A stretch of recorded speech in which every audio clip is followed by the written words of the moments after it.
नमस्कार दोस्तों, मेरा नाम राजेश बब्बर है। आपके अपने चैनल यामिनी ज्योतिष में बहुत बहुत स्वागत है। आज वैदिक ज्योतिष के ऊपर कुछ चर्चा करने जा रहा हूं। जैसे लास्ट वीडियो में आपको बताया था, थोड़ा सा मेडिकल एस्ट्रोलॉजी से रिलेटेड ये टॉपिक है, तो कोशिश करूंगा 2, 3, 4 वीडियोस में इसको कवर करने की। आज कुछ बेसिक कॉन्सेप्ट्स आपको बताने जा रहा हूं, जिसमें दशा हम यूज़ कर सकते हैं, नक्षत्रों को यूज़ कर सकते हैं, अंतर दशाओं को यूज़ कर सकते हैं। तो ये सारी चीज़ें 2-3 उदाहरण के माध्यम से समझने की कोशिश करेंगे।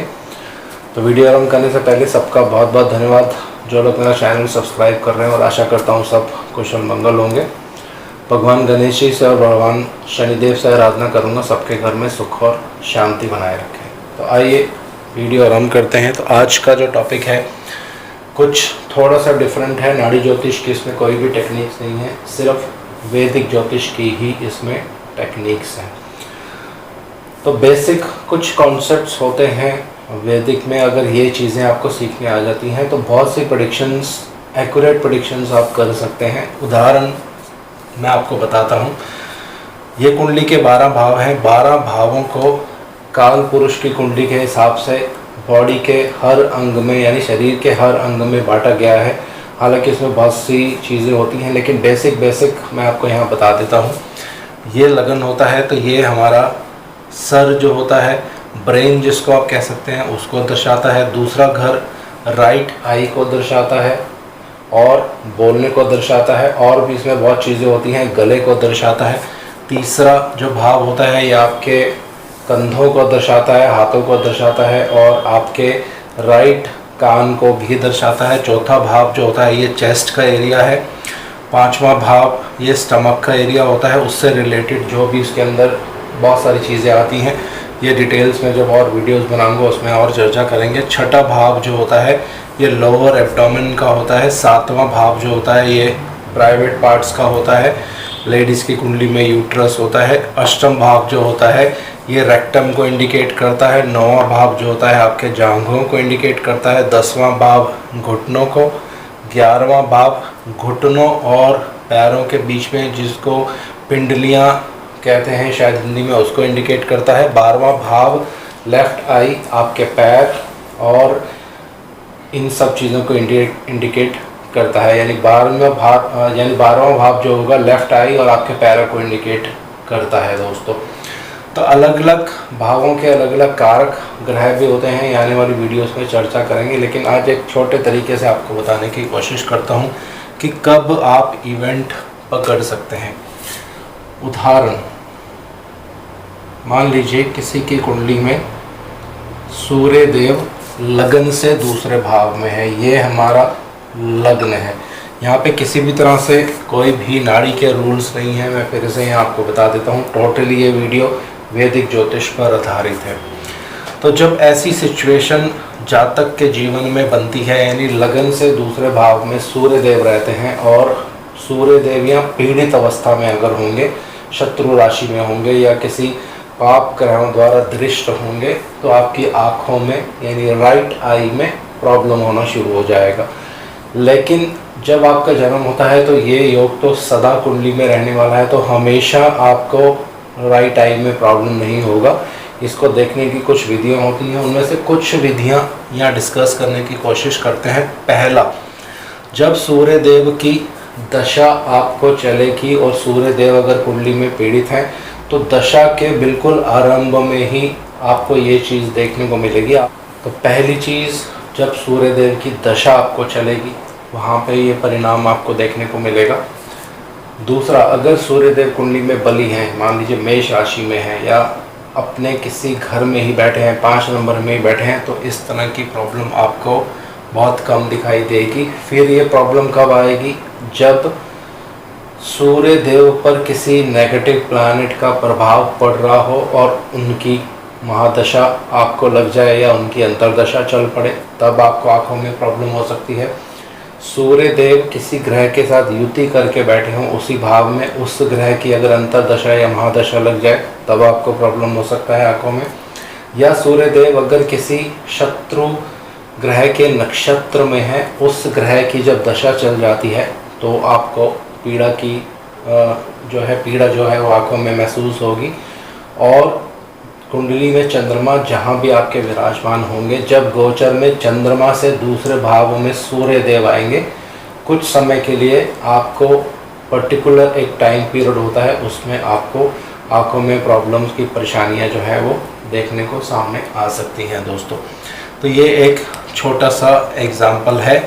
बहुत से लोगों की कुंडली में इस तरह के योग होंगे, दूसरे भाव में सूर्य देव रहते हैं तो आँखों में कष्ट होता है। अब एक और उदाहरण लेते हैं। मान लीजिए किसी की कुंडली में मंगल देव नीच राशि में है, कुंडली में कहीं भी विराजमान हो सकते हैं, इससे कोई मतलब नहीं है हमें, लेकिन इसका फलित कैसे करना है, प्रेडिक्शन कैसे करना है, ये मैं आपको यहाँ बताने जा रहा हूँ। नीच के मंगल को हम एक चीज़ से यहाँ जोड़ने की कोशिश करते हैं। नीच के मंगल क्या करते हैं, व्यक्ति में साहस की कमी कर सकते हैं, या व्यक्ति को किसी चीज़ का डर उस पीरियड में पैदा हो जाता है। तो आजीवन ये योग कुंडली में बना रहेगा तो क्या हर समय उसे डर महसूस होगा? ऐसा नहीं होगा। इसके लिए भी कुछ ट्रांजिट के रूल्स हैं, वो यहाँ पे एप्लीकेबल होंगे। ये कैसे होगा, मान लीजिए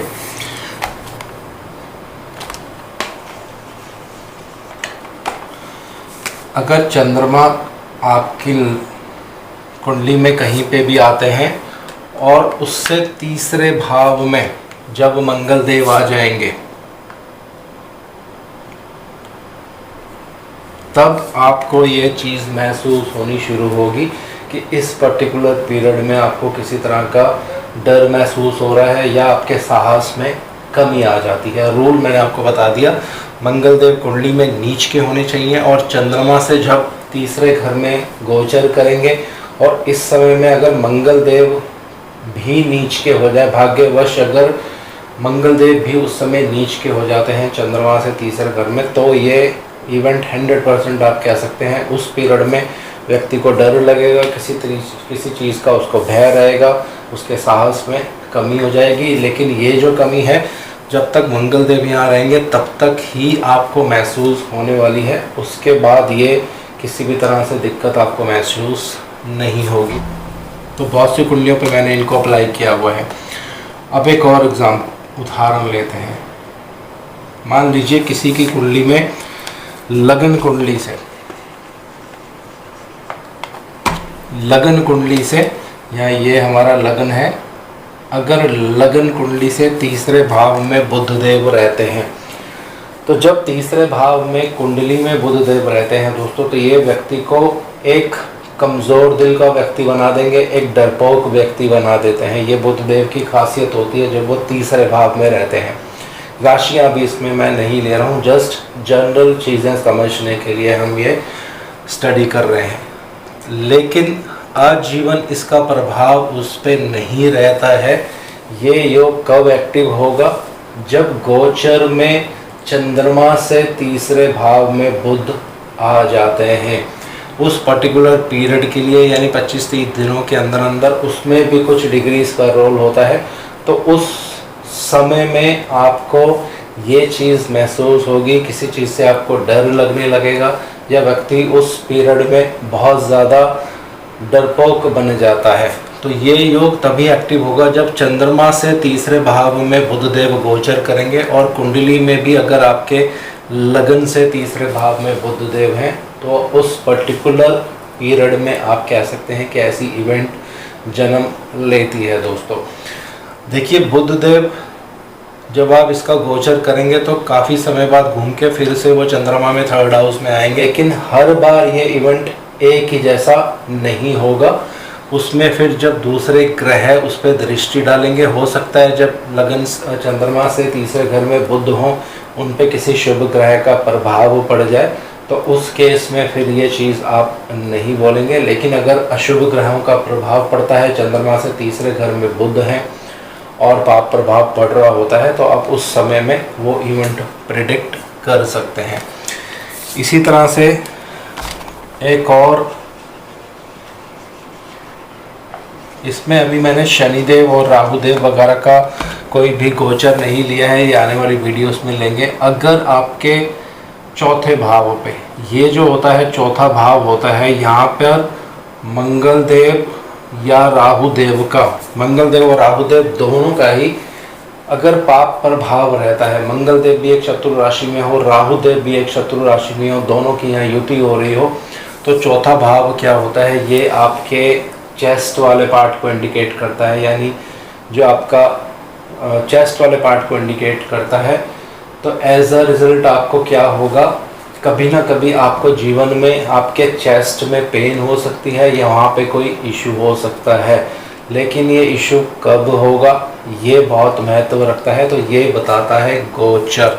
तो ये गोचर चंद्रमा से आपको देखना होगा। जब चंद्रमा से चौथे भाव में राहु और मंगल देव एक साथ गोचर करें, वो समय आप कह सकते हैं कि इस व्यक्ति को हार्ट से रिलेटेड या उसके चेस्ट में कुछ प्रॉब्लम हो सकती है, या मंगल देव या राहु देव की महादशा भी उसको लग जाती है, तो भी आप कह सकते हैं कि इस तरह की प्रॉब्लम देखी जाती है। लेकिन बहुत सारी चीज़ें इसमें आपको देखनी है।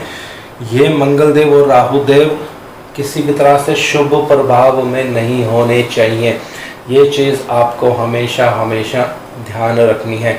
अगर शुभ प्रभाव में आ जाएंगे, चाहे वो गोचर में भी शुभ प्रभाव पड़ रहा हो, तो फिर उस तरह का रिजल्ट देखने को नहीं मिलता है। लेकिन अगर चंद्रमा से चौथे भाव में मंगल देव राहु देव गोचर कर रहे हैं और कुंडली में भी, जन्म कुंडली में भी आपके मंगल देव और राहु देव चौथे भाव में हैं, तो फिर 100% चौथे भाव से रिलेटेड जो भी शरीर का अंग, जैसे हार्ट या मैंने चेस्ट आपको बता दिया, वहाँ पे प्रॉब्लम इंडिकेट करेगा उस पर्टिकुलर पीरियड में दोस्तों। तो ये 4 एग्जांपल्स के साथ मैंने आपको यहाँ बहुत सारी चीज़ें बता दी हैं। इसके अलावा एक और बहुत महत्वपूर्ण जानकारी है जो मैं आपको बताता हूँ। मान लीजिए किसी की कुंडली में 11 नंबर यहाँ पे लिखा होता है, तो अभी गोचर में शनिदेव 11 नंबर में गोचर कर रहे हैं हाल फिलहाल। अगर आप अभी शनिदेव का गोचर देखेंगे तो ये शनिदेव 11 नंबर में गोचर कर रहे हैं। तो ऐसे केस में अगर इस शनिदेव पर बहुत ज़्यादा कुंडली में पाप प्रभाव होगा, तो ये 100% इस वाले भाव का रिजल्ट देने वाला है। यानी ये अगर आपके पति हैं या ये आपकी पत्नी है, दोनों भी कोई भी कुंडली अगर आप देख रहे हैं, तो वहाँ से छठे भाव को ये एक्टिव कर देता है। तो इसका रिजल्ट क्या होगा, अगर शनिदेव पर पाप प्रभाव होगा, कुंडली के ग्रहों का पाप प्रभाव अगर शनिदेव पर होगा, तो ये शनिदेव आपके स्पाउस को या आपके पति को या आपकी पत्नी को इस पर्टिकुलर पीरियड में बीमार कर सकते हैं। लेकिन वो भी एक पर्टिकुलर पीरियड होगा, डिग्री वाइज उसमें देखना रहता है। उसी पर्टिकुलर पीरियड में ये बीमारी आपको 100% देंगे। किसको, पति या पत्नी, दोनों में से जिसकी भी आप कुंडली देख रहे हैं। मान लीजिए पुरुष कुंडली देख रहे हैं तो पत्नी को कष्ट होगा, स्त्री कुंडली देख रहे हैं तो पति को कष्ट होगा। तो ये आने वाली वीडियोस में और एग्जाम्पल्स के साथ आपको मैं थोड़ा सा डिटेल्स में बताने की कोशिश करूँगा कि किस बॉडी का अंग खराब पाप प्रभाव में आ जाता है तो कब उसका रिजल्ट आपको देखने को मिलता है। तो ये सारी चीज़ें आने वाली वीडियोस में और डिटेल्स में चर्चा करेंगे। तो आज इस वीडियो को यहीं विराम दे रहा हूँ। जय शनिदेव।